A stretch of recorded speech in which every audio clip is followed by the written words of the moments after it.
it's time for us to get right into Property Explained with Tim Akinusi. Super excited as we're talking about, the interest rate hikes and the importance of and on property owners that they have here. And this week on Property Explained, we'll be just looking at how the changes in interest rates impact you as a property owner and your ability to get a home loan for your next property. And interesting fact that Mo mentioned earlier on, something about the importance of this week, this coming Thursday, Tim, right? That's correct. The SARB are announcing whether or not to keep rates the same or to increase them. And it's likely going to be an increase.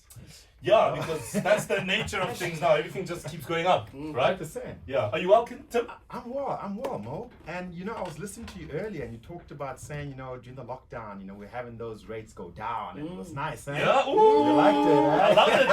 But then in the back of my mind, I thought the day they shoot up again. Yeah.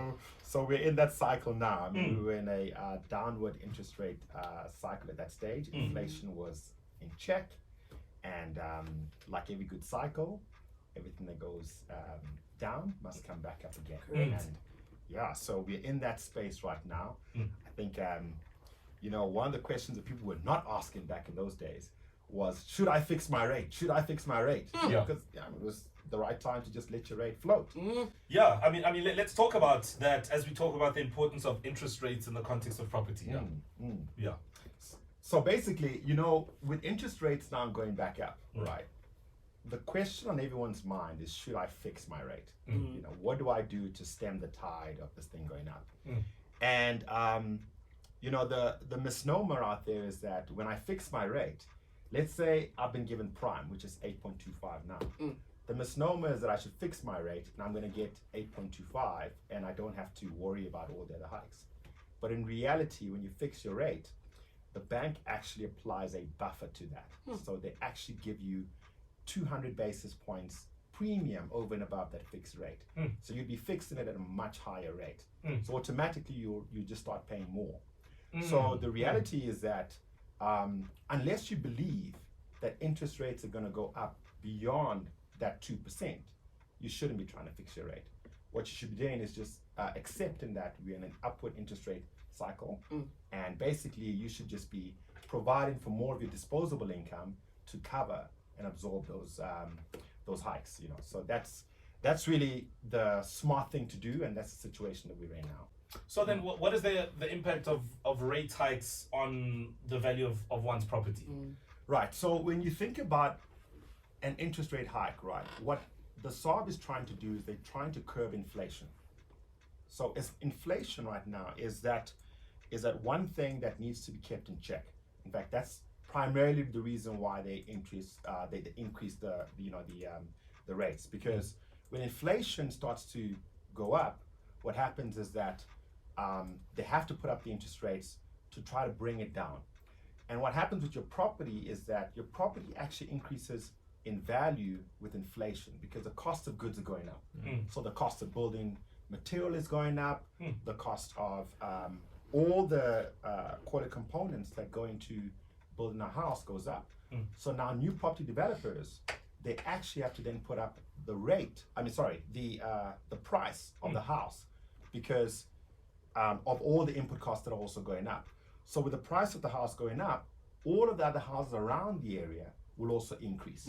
So it's a good thing to actually not be liquid when you can get into a property because the price of those properties in general are all going up.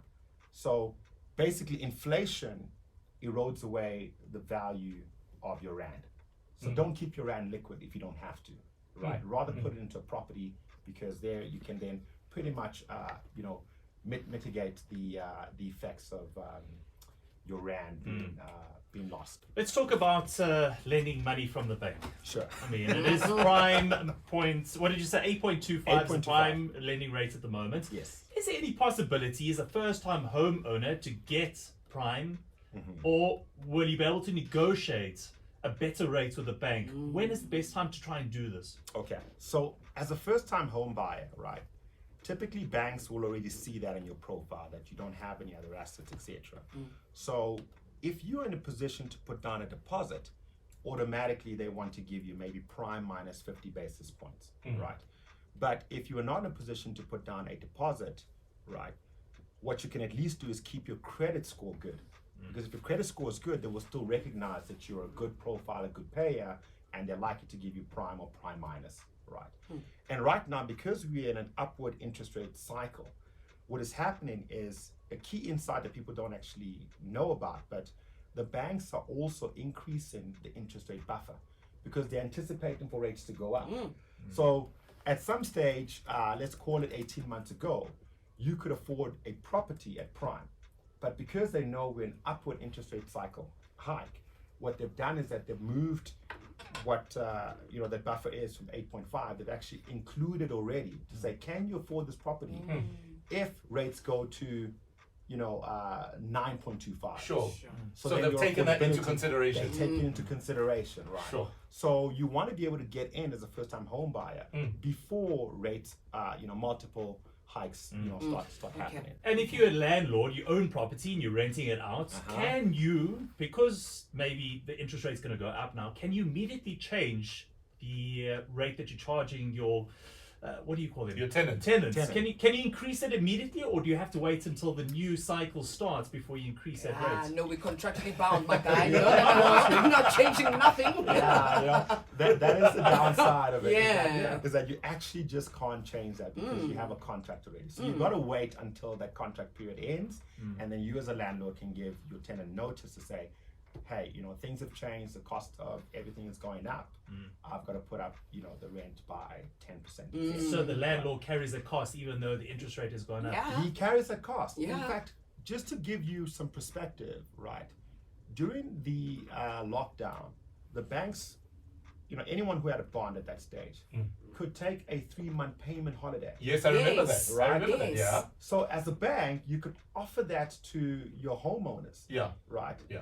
But a landlord, he's not offering that to his tenants, right? He wants his money every day. That's true. So so landlds took that hit as Yeah. well, right? Because Yeah. they simply couldn't just do what the banks do. Yeah. So there are all pros and cons to these things. Of course, being a landlord is great because you have somebody else who's paying for the debt on your property. So Sure. yeah. So Tim, just in closing, we got a tweet here coming through from Tabiseng Musito saying needed that explanation of whether to fix the interest rate or not. Thank you very much, Tim. It's a pleasure. It's a pleasure. If anybody wants to follow you and follow what you do and get more insight on property and the space, what do we need to do? Simply go onto our website, right? That's www.mortgagemarket.co.za, or follow us on Instagram. Ask us any of your questions. If you're in the market for a home loan, we give you access to the top 7 banks in the country, and we pay you $5,000 cash back. Brilliant stuff. Tim, always a pleasure having you on, and thanks for today's session. We'll chat again next week. Fantastic. Just one question. What are some of the things you'll never compromise on, no matter how bad the rand gets? Not that it ever gets better, Tim. Hey!